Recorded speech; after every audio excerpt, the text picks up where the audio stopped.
জয় মা তারা। আমি তান্ত্রিক পণ্ডিত সুশান্ত শাস্ত্রী। আপনারা যে আমার এই তান্ত্রিক সুশান্ত শাস্ত্রী ইউটিউব চ্যানেলটাকে আপনারা আমার গ্রহণযোগ্য করেছেন বা সবাই এই চ্যানেলটাকে দেখছেন এবং সবাই লাইক শেয়ার সাবস্ক্রাইবার করছেন, বেল আইকনটাকে টিপছেন এবং সবাই আমাকে আপনাদের সঙ্গে আপন করে রেখেছেন, সেই জন্য অশেষ ধন্যবাদ পণ্ডিত সুশান্ত শাস্ত্রী। সবাইকে ভালোবাসা এবং শ্রদ্ধা জানিয়ে সামনে যে 7 তারিখ, যে আষাঢ়ের 7 তারিখ যে আমাবচী মেলা, সেই আমাবচী মেলার আমার বাস্তব অভিজ্ঞতার কিছু কথাবার্তা। কারণ দীর্ঘদিন ধরে আমি কামাখ্যা আমাবচীতে যাই এবং সর্বপ্রথম আমি কামাখ্যাতে 1998 সালে যাই, তখন আমি খুব ছোট। বাস্তব অভিজ্ঞতা, সেই ছোটবেলায় যে কামাখ্যাতে গিয়েছি সেই কামাখ্যায় এখন যাই, কিন্তু সেই কামাখ্যা এখন আর নেই।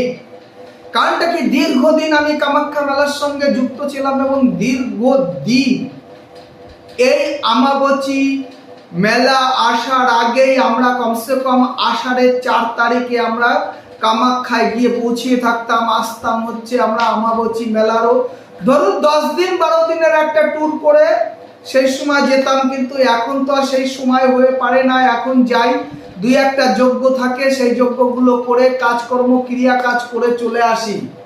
দেখুন, আজ কিন্তু ইউটিউব চ্যানেলে বহুত ধরনের এই গুয়াহাটি যে নীলাবতী পর্বতের উপরে যে মা কামাখ্যা দেবীর আবির্ভাব হয়েছে, সেই মা কামাখ্যা দেবীর আবির্ভাব নিয়ে এবং বাস্তব অভিজ্ঞতা, দীর্ঘদিনের সঙ্গে আমি মা কামাখ্যাতে আর কি দীর্ঘদিন আমি ছিলাম এবং কামাখ্যাতে আমি দীর্ঘদিন বসবাস করেছি, তন্ত্র সাধনা করেছি।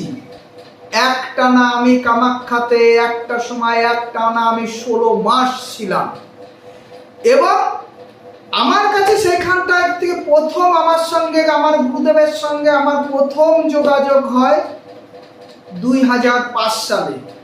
শ্রী শ্রী দিগম্বর সদানন্দ গিরি মহারাজ তখন হচ্ছে কামাখ্যা 10 নম্বর থানাপতি ছিল শ্রী শ্রী দিগম্বর সদানন্দ গিরি মহারাজ আমার গুরুদেব। 2004 সালে হচ্ছে গুরুদেবের কাছে দীক্ষা। তার আগের থেকেও আমি 5-6 বছর আগের থেকেই আমি কামাখ্যাতে যাতায়াত ছিল আমার। এখন তো অহরহ যখন তখন ক্রিয়া কাজের জন্য যাচ্ছি, কিন্তু এখন ইউটিউব চ্যানেলে আমি অনেক কিছুই দেখি যে কামাখ্যা মন্দির নিয়ে এবং কামাখ্যা যে আমাবচী অনুষ্ঠান, এই আমাবচী অনুষ্ঠানে এক একজন এক এক ধরনের কথাবার্তা, বহুত লোকে বহুতমুখী কথাবার্তা। এখন আমরা যখন যে কামাখ্যাতে গিয়েছি সে কামাখ্যা কিন্তু এখন আর নেই। আমরা কামাখ্যায় যেতাম হচ্ছে নীলাবতী পর্বতে, আমরা পা হেঁটে উঠতাম, তখন কোনো রাস্তা ছিল না। রাস্তা তো শুরু হয়েছে 2008 সালের পরের থেকেই।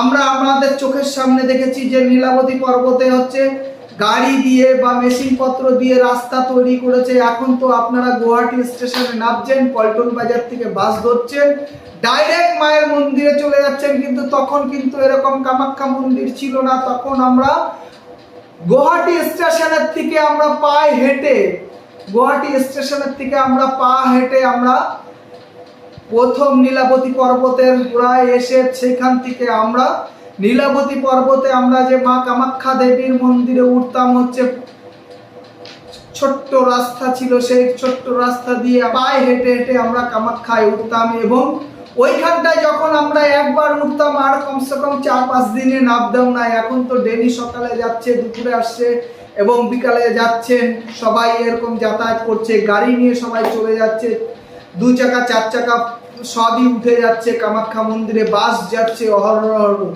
কিন্তু তখনকার কামাখ্যার মধ্যে এখনকার কামাখ্যা অনেক তফাৎ।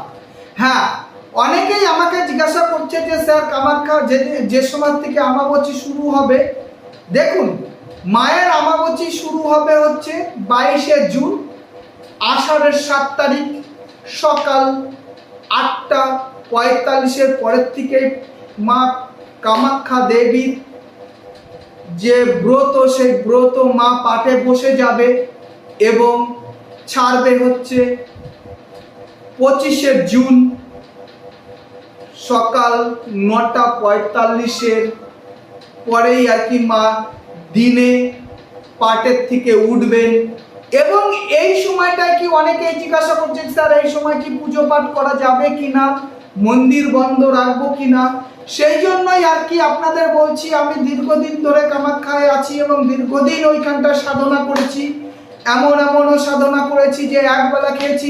আমি আমার এই জপের মালা নিয়ে ওইখানটায় মার যে গৃহগর্ভ আছে বাইরে আর কি, সেই বাইরে বসে দীর্ঘ সময় আমরা ওই সময়টায় যজ্ঞ করেছি। এবং মার যে মন্দিরটা আছে, মাকে নিয়ে আমরা প্রত্যেক দিন আমরা হচ্ছে 108 বার করে মাকে আমরা হচ্ছে মার চতুর্পাশে আমরা হচ্ছে মাকে দণ্ডি করতাম এবং মায়ের নামে জপ করতাম। হে মা কামাখ্যা দেবী, মা তুমি পাটে বসেছো, মা তুমি সকলের শান্তি রেখো, সুখে রেখো, ভালোবেসো। হ্যাঁ, যে প্রশ্নটা সবাই আমাকে করছে যে স্যার এই সময়টা কি পুজো পাঠ করা যায় কিনা, হ্যাঁ, যদি আপনার কোনো মাতাজির যদি কোনো মন্দির থাকে, যে কোনো মায়ের যদি মন্দির থাকে, যদি সেই মন্দির যদি আপনার গৃহের বাইরে যদি সেটা যদি প্রাণ প্রতিষ্ঠান করা যদি মন্দির হয়, তাহলে সেই মাকে আপনি লাল কাপড় দিয়ে এবং সেই সময় হচ্ছে নতুন বস্ত্র দিয়ে মাকে হচ্ছে এই যে 7 তারিখের থেকে 10 তারিখ অবধি মার গৃহ মন্দিরটাকে বন্ধ রাখতে হবে। এবং আপনি বাইরের থেকে পুজো দিতে পারবেন, দরজার বাইরে আপনি মাকে সন্ধ্যা আরতি এবং ভোগ লাগাতে পারবেন, সবই পারবেন, কিন্তু গৃহ মন্দিরের যে পুজো দিতে পারবেন না। এইবার যদি আপনার যদি ঘরের মধ্যে যদি দেখা গেল সিংহাসন বানিয়ে যদি সেই মন্দিরে দেন, তাহলে সেই মন্দিরে আপনি ডেলি সন্ধ্যেবেলা পুজো দিতে পারবেন, এতে কোনো আপত্তি নেই। দেখুন, আমরা কামাখ্যা মন্দিরে বহুত বছর থেকে, অনেক ছোটবেলার থেকে গিয়েছি। দেখুন, কামাখ্যা মন্দিরের যে এই যে ঋতুবতী, যে আমরা যেটা বলি 7 তারিখের থেকে 10 তারিখ যে মা ঋতুবতী হয়, এই ঋতুবতীটা এই আমাদের যে ভারতবর্ষ না, সারা পৃথিবীর হচ্ছে ধরতি মা, যে সেই ধরতি মা পুরো ঋতুবতী হয়। এই সময় কিন্তু কেউ কখনো চাষবাসের কাজ করবেন না এবং কখনো গাছ লাগাবেন না, এবং কখনো হচ্ছে কোনো ঋতুবতী মা যদি কেউ যদি তার কন্যা সন্তান বা তার নিজের স্ত্রী বা মা যদি ঋতুবতী হয়, তাকে হচ্ছে সেইভাবে সম্মান করুন, রেসপেক্ট করুন এবং তাকে পুজো পাঠের মধ্যে রেখে দিন, তাকে ফল মিষ্টি সেবা করান। তাতে মার যে আশীর্বাদ, সেই আশীর্বাদ আপনি এইখানটায় বসেই পাবেন। যদি জানেন যে আপনার আশপাশে আপনার কেউ কোনো মেয়ে বা কোনো মা বা নিজের স্ত্রীও যদি ঋতুবতী হয় এই সময় 7 তারিখের থেকে 10 তারিখ, তাকে আপনি ফল খাওয়ান, মিষ্টি খাওয়ান, আপনি মায়ের মতন তাকে আশীর্বাদ নিন, দেখবেন নিশ্চিত তার আশীর্বাদ আপনার কার্য। আপনি যদি জানেন যে হ্যাঁ, আমার এই মা বা এই মেয়ে যদি বা আমার স্ত্রী, নিজের স্ত্রী হোক না কেন, যদি সে ঋতুবতী হয়, তাকে সেইভাবে নতুন বস্ত্র দান করুন, ফল দান করুন এবং তাকে মিষ্টি সেবন করান, দেখবেন নিশ্চিত আপনি মায়ের আশীর্বাদ পাবেন। এবং হচ্ছে এই আমাবতীতে যদি আপনি পারেন যে আপনার আশপাশে যদি কোনো অসহায় ব্যক্তি বা যেই হোক না কেন, যদি পারেন যে আপনারা এই আমাবতীর সময় আপনারা গরিব দুস্থদের হচ্ছে আপনারা কিছু আহার গ্রহণ করাতে পারেন। দেখুন, আমি বেশ কিছু বছর আমি নিজেই হচ্ছে মা ঋতুবতীতে যখনই বসে, মা যখন পাটে বসে, তখন আমার শ্মশানে আমি নিজেই একটা অনুষ্ঠান করি। মা পাটে বসার থেকে মা যেদিন ওঠে তার পরের দিন অবধি কানটাকে আমি হচ্ছে নরনারায়ণ সেবা করাই প্রত্যেক দিন। এই 4টে দিন, যে 3টে দিন হচ্ছে মা ঋতুবতী থাকে, এবং পরের দিন মা যখন পাটের থেকে ওঠে তখন সবাইকে কিন্তু আমি নরনারায়ণ সেবা করাই। সেই জন্য হচ্ছে এই 4টে দিন আমি নরনারায়ণ সেবা করাচ্ছি দেখে বেশ কয়েক বছর আমি এই অনুষ্ঠানটাকে শুরু করেছি। সেই জন্য আমি এই অনুষ্ঠানে আমি কামাখ্যায় যেতে পারি না, কারণটা কি, আমার এখানটায় প্রচুর মানুষের সরঞ্জাম হয় এবং প্রচুর মানুষকে নিয়ে আমি এই অনুষ্ঠানটা করি। প্রত্যেক দিন অনেক নরনারায়ণকে আমি সেবা করাই। সেই জন্য আমি এই অনুষ্ঠানটায় আমি এখন বর্তমানে কামাখ্যায় যেতে পারি না।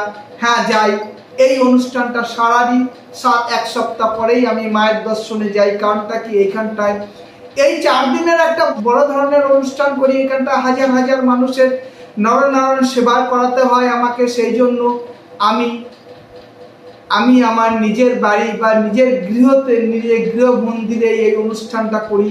সেই জন্য আমি আমাবতী মেলাতে, গুয়াহাটি কামাখ্যা মেলায় আমাবচি মেলাতে আমি যেতে পারি না, নীলাবতী পর্বতে আমি ওঠার সৌভাগ্য হচ্ছে না, কারণ আমার বাড়িতেই মা নীলাবতীকে আহ্বান করি এবং মা কামাখ্যাকে আহ্বান করে তার পুজো পাঠ অনুষ্ঠানটা করি সেই জন্য। তবে দেখবেন যে একটা জিনিস দেখবেন যে যেদিন 7 তারিখ মা কামাখ্যা যে মা কামাখ্যা দেবীর যে মানে পাটে বসে, তাই যারা মা কামাখ্যা মেলাতে যাবেন তারা দেখবেন যে কামাখ্যা মন্দিরকে দেখবেন যে পরের দিন রাত্রে দেখবেন যে নীলাবতী পর্বতটাকে পুরো হচ্ছে ধূমাবতী দেবী এসে পুরো পর্বতটাকে কামাখ্যা মন্দিরকে দেখবেন। প্রত্যেক বছর আমি এটা ফলো করেছি এবং প্রত্যেক বছরই এই জিনিসটাকে দর্শন করি যে মা যেদিন পাটে বসে তার পরের দিন দেখবেন যে পুরো নীলাবতী পর্বতটাকে এবং মা কামাখ্যা যে মন্দিরটা আছে পুরো মন্দিরটাকে হচ্ছে দেখবেন ধূমাবতী দেবী এসে পুরো কুয়াশা দিয়ে, কোনো মেঘ নেই কোনো কিছু নেই, দেখবেন যে পুরো কুয়াশা দিয়ে মা ধূমাবতী এসে মার সঙ্গে দেখা করে যায়। এটা আমি দীর্ঘদিন দেখেছি, বহুত বছর আমি ওইখানটায় 1998 সালের থেকে এই 2024 সাল অব্দি আমি প্রচুর বার আমি মানে কামাখ্যা মন্দিরে গিয়েছি এবং কামাখ্যা মন্দিরে এই জিনিসটাকে যেদিন মা পাটে বসে তার পরের দিন হচ্ছে ধূমাবতী দেবী মায়ের সঙ্গে আলিঙ্গন করতে আসে এবং মায়ের সঙ্গে দেখা করতে আসে, মায়ের খোঁজ খবর নিতে আসে। এই ধূমাবতী দেবী হচ্ছে দেখবেন যে 5 ঘন্টা মায়ের সঙ্গে আলাপ বা মায়ের সঙ্গে দেখা করে তারপরে চলে যায়। ঠিক 3টের সময় ভোর হওয়ার আগেই মা এখান থেকে সরে যায়। আপনারা যারা কামাখ্যা মন্দিরে যাবেন তাদের সবার শ্রীচরণে আমার হাজার কোটি প্রণাম। কারণটা কি, আমি কামাখ্যা মন্দিরে যেতে পারি না, কারণ আমার বাড়িতেই হচ্ছে হাজার মানুষের নরনারায়ণ সেবা করাই মা পাঠের বসার থেকে পাটে ওঠার দিন অবধি, সেই জন্য যেতে পারি না। আপনারা যদি যান সবাই আমার জন্য একটু আশীর্বাদ করবেন যে হে মা, তোমার পাগল ছেলে আসতে পারছে না, তুমি তাকেও আশীর্বাদ করো, এই হচ্ছে ব্যাপার। তবে এই দিন আপনারা পুজো পাঠ করতে পারবেন, যাদের গৃহ মন্দির আছে তারা মন্দির না খুলে বাইরে বসে পুজো করতে পারবেন, এবং যাদের হচ্ছে ঘরের মধ্যে আসন করে মন্দির, সেই মন্দিরে আপনারা পুজো করতে পারবেন, জল মিষ্টি সবই দিতে পারবেন।